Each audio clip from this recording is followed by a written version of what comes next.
Hey everyone, welcome back. I don't usually post replays anymore, but I figured this one was a pretty interesting one.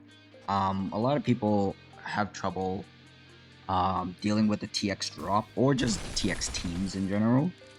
So typically, when you're dealing with players who likes to use TX, one is gonna be in the front, which I don't know why he's in the back, so I don't know. And then the other one is going to be a drop. That's how I would do it, and I think, I don't know, maybe he's more comfortable with TX in the back. I kind of fucked up here by moving too much. Now, I just have to remember TX Bigfoot and Bigfoot has the same climbing mechanics, same center point, so I should have known that I was going to get stuck, but I was kind of like distracted talking to chat and all that stuff, so I kind of screwed up on my end, but it is what it is. It's not over by any means. Mainly because the TX over there is at the back, so we can get away with, like missing one turn or whatnot. Like if the TX was in the front, it would be a completely different game. But this is why you pay attention and not read chat. Otherwise, you are gonna fuck up. And it's these little mistakes in this game at the late stage of it, at least. Because once you make one mistake, you open it up for your opponent to really punish you because you are essentially behind by 2 turns, especially if, you can't really do anything with TX, because at best it does 100 damage, right? And then if they destroy the bomb, but we're not even talking about that because I was completely stuck. I couldn't even use S1, so I had to use S2 on a blind win, which is not something you want to do. So right from the start, I already thought, okay, maybe we are going to lose this one because I fucked up majorly. But luckily, either they played bad or my teammate kind of carried it a little bit. But essentially, when you are playing up against a TX Bigfoot, distance is your friend. That's kind of why I wanted to move back a little bit. But again, I didn't really see what Ice Storm did, so I kind of did it blindly. Ultimately, when you are dealing with a TX who's going to shoot after you, you want as much distance. And if they are going to shoot your partner, tell your partner to move as far back, and you want to cut off one of the TX Bigfoot so it can only use weapon 2, because weapon 2 essentially does a lot less damage. So with weapon 1, you do get the initial 100 damage from those 2 little piss bullets. But it's really the 3 bombs that's gonna be doing a lot of the carrying, because you can eat. Well, I don't know about me, but like, this is not a maxed out TX Bigfoot, and I'm able to do at least close to 300 even on a sad frog if I land the bombs right, very close and in the core. Because if it's not close, they aren't clumped up, and when they're not clumped up, the AoE damage kind of lessens because the center of the bomb is what deals the most damage. So with TX Bigfoot, you want to shoot as low as possible, right? And if it's an opponent TX, you just want to stay the fuck away.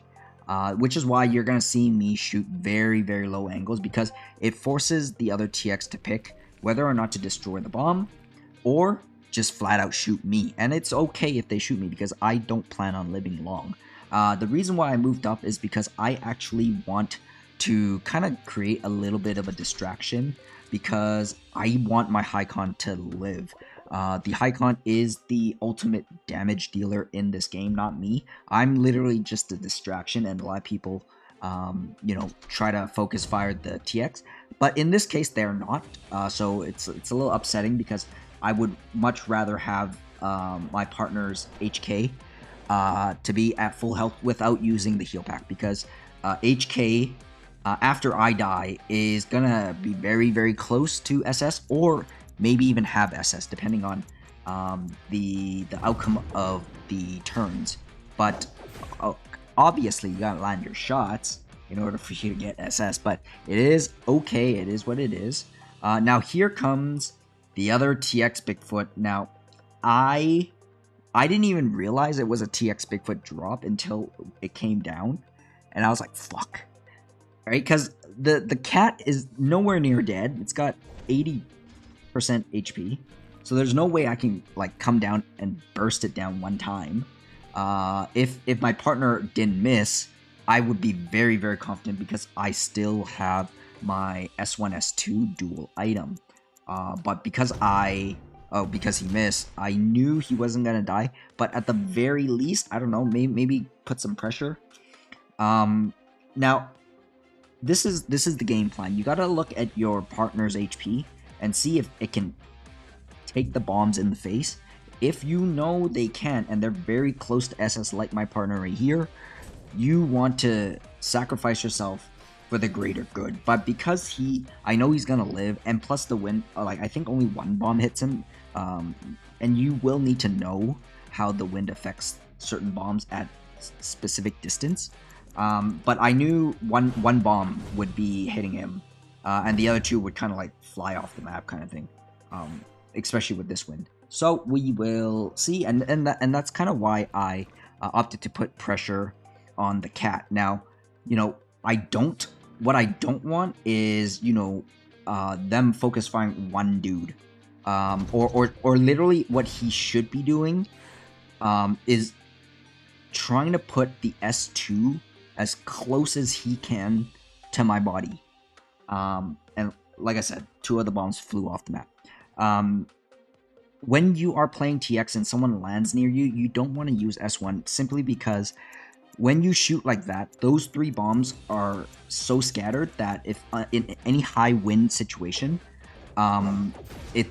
they're never gonna hit. So what you want to do is use S2, even though it does less damage. You really gotta think, okay, so weapon 1, I may be doing the same amount of damage, but the only downside is I'm gonna be destroying a lot of land, which gives them room to move, kind of like me right now. And I'm going to be using that little hole later. I don't remember, but I know for sure when you are playing TX, you don't want them to move, or you don't want, even if you know they are going to move right after you, the less movement they have as an opportunity, the better. So that you don't even have to care if, you know, as a TX, if you shoot the guy who's about to shoot and they can move, but they can't move, it doesn't really matter. Worst case is they destroy the bomb. Now he panicked because he wasted a lot of time contemplating whether or not to hit the Hycon because of the SS, and like I said, distance is everyone's friend. So he just fucking fired it at me, which I am more than happy to take that, because if he actually just used like a regular attack and land the bomb, we would have lost. Because he panicked and he didn't know what the fuck he was doing, that's kind of why we eked out the win. Not because we outplayed him. Well, okay, yeah, we technically did, but they made a lot of mistakes to give us the opening to be able to win. So when you are playing a cheesy build like this, or a cheesy lineup, you need to know exactly what you are doing. Now again, that TX is making a mistake because he wants to be able to put the bombs as close. And the reason why is I am going to fuck those bombs in the ass, mainly because it's not close to the body and I know Hycon's gonna die. And when it is Cat's turn, I know there is no way, in any way, shape, or form, my HK friend is gonna die. So I'm totally fine with sacrificing my turn to save HK, mainly because he's got SS. And even if he doesn't, to be honest, right? His regular S2 damage is so high that I would trade it. I would trade it every single day, as long as I have enough HP to kind of survive. And again, this is what I mean when you use S1. Look at that. I think at best, 2 bombs will hit me. One of them will fly off the map, and that's not what you want. So again, if you are playing TX and they drop near you, just try to use S2. Practice on shooting as close as you can to the core of their body. Yeah, that's kind of how you deal with TX. So if you think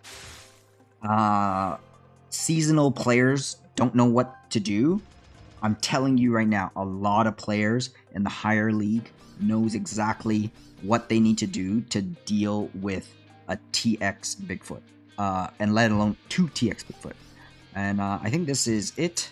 caution. I think he's telling me to not fucking kill myself, and I know I won't because I already used the module, and boom. There we go. That's how you deal with 2 TX Bigfoots. I hope you enjoyed the explanation or the run through on how to deal with TX. Now, again, this is just one way or one tactic you can use, but it's all, you know, circumstantial, right? Like, you really need to gauge whether or not your teammate is gonna survive. That's one. And two, you need to know if the TX opponents are complete dog shit. And if they are, you're gonna win. And if they are really good, oh, I'm not trying to boast myself up or anything, but if it was me controlling those 2 TX, I would have won. Mainly because I wouldn't be wasting my time with weapon 1 because of the allure that it can do more damage, but realistically it cannot when I am that close.